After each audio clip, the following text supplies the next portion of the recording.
We are getting materials prepped for a couple of good jobs coming up. Indirect tank coming up on Tuesday of next week. New poly well pipe going in tomorrow with some work down in the well pit, new water filter, etc.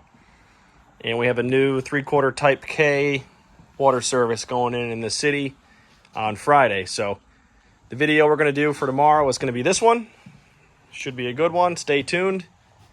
We'll see you at work. We have arrived. It is a beautiful morning, beautiful fall morning. Got a good parking space next to where we'll be working, at least for now. The guys with the equipment have yet to show up, but they should be here soon and we can get rolling. Thanks for tuning in. Our lovely accommodations for about half of this job are down here.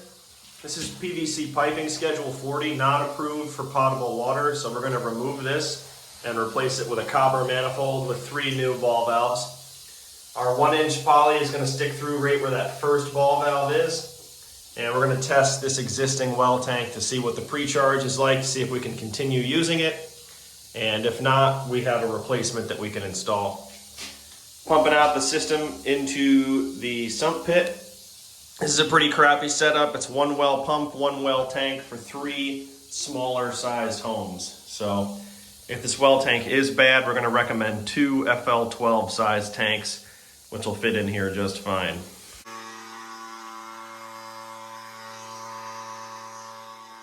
So the tank tested at 35 PSI. We charged it back up to 38 since this is a 40-60 switch. Do I wish we could change this and put 2 brand new well tanks in? Yes, I do. But I can't in good faith do that, knowing that it's been like this since 2009 at least, and it's still worked. So we're just gonna clean everything up and put this back our way, and we'll tell him that that's what I suggest going forward and let the customer make the call.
Here we're showing the process of removing the old poly adapters.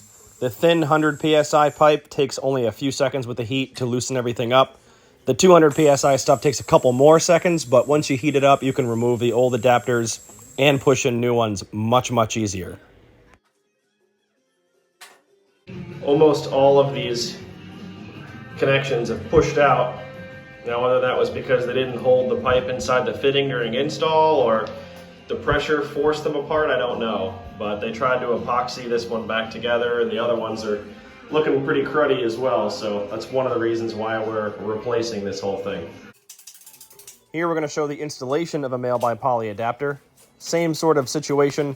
We're going to spark up the torch, heat everything up nice and evenly, and that adapter will go in like butter. I got a little bit of water in the pipe. You'll see me dump out right there. You'll also see the kneeling pad on the floor. I have bad knees, and that thing saves me every day. I'm constantly working in adverse conditions, so the kneeling pad is a real lifesaver.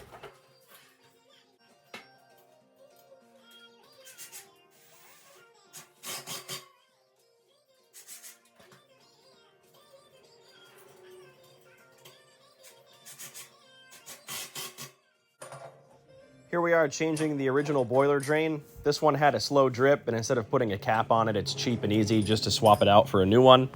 I'm also going to remove the check valve on the right-hand side of the T. For some reason, they had 2 check valves, one on each side. You really only need one on the inbound side, and that's what we're going to keep. You'll also see that I have a new 0 to 100 PSI pressure gauge. That's going to be a known good gauge so that when I test the pressure switch at the end, I know everything is working. We're now going to start our piping up and over to the manifold that we're going to build to feed the 3 homes. You'll notice later on in the video, possibly, that I also had to change out the pressure switch. When we started testing, the pressure switch was acting wonky and it was overpressurizing up to 90 plus PSI, and I could not adjust it down, so we swapped that out as well.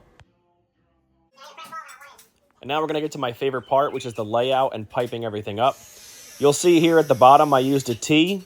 The right-hand side of that T is going to be for a future tie-in for a second well tank. I feel pretty strongly that because this is feeding 3 houses, they should have a larger volume of stored water to help ease the strain on the pump. So if they ever choose to do that, it'll be ready for them without having to cut into the nice new piping that we did. I also installed the valve on the riser as opposed to installing it down by the well tank T. And my thought process there was that if they do install 2 tanks, the master shutoff there will kill the water after both tanks as opposed to needing individual shutoffs.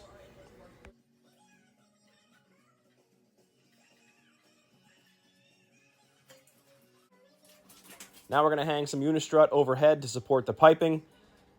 I did use my OSHA-approved safety squints for this process, and I blew some of the concrete dust away with my breath. Don't come at me in the comments.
Just outside of the frame on the floor is the laser. You can see the beam there on my hand.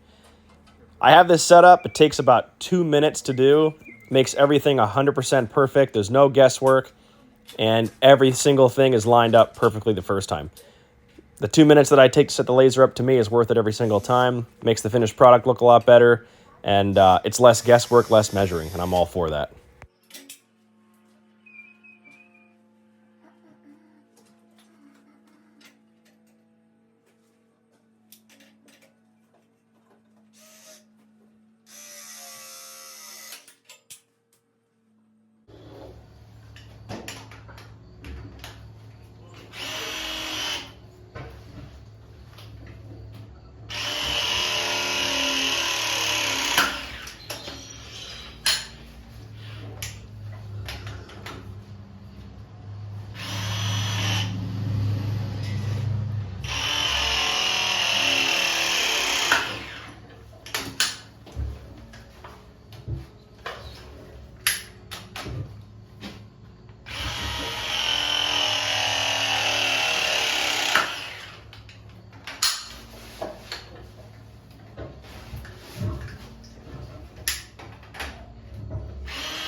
Yo, we still have that toilet paper in the truck?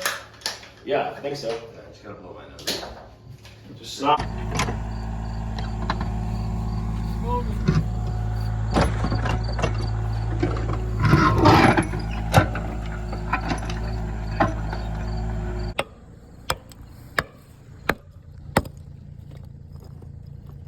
That'll work, I just need something smaller. Attaboy. Just hit it harder. Yeah, right? We are wrapped up in the well pit. Got our new 1-inch poly stuffed in. Everything's tied together. Our future tie-in for a second well tank should need be. Got a master shutoff. Up, over, and down, baby. Ooh. That's beautiful. Inside we go.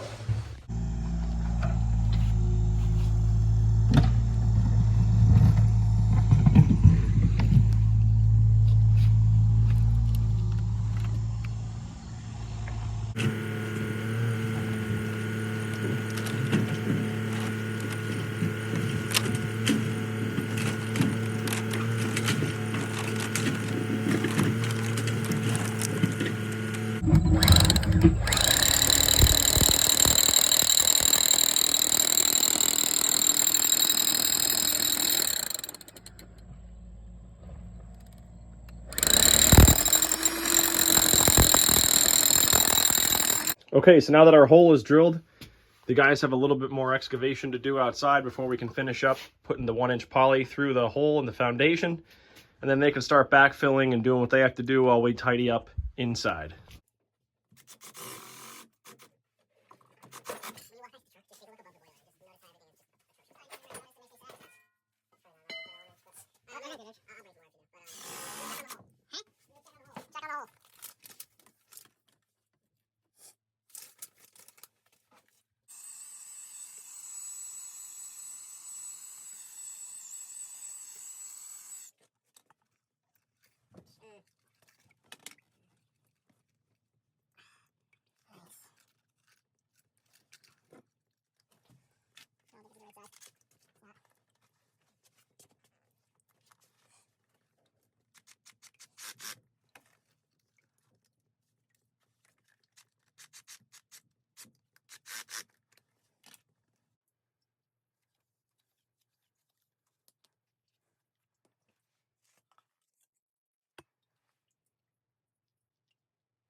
The pipe is now stubbed inside. Ian's going to hydraulic cement the foundation around the pipe to prevent leaks.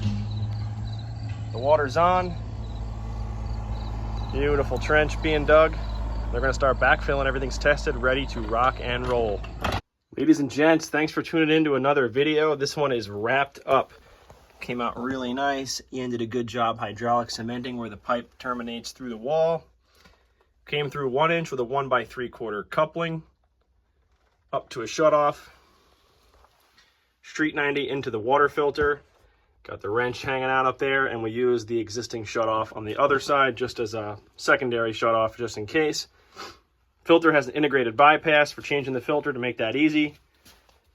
No more leaks. Came out really nice. He's got his nice water filter schedule there. He's running out of room though. That wraps it up. Thanks for tuning in. We'll see you guys on the next one.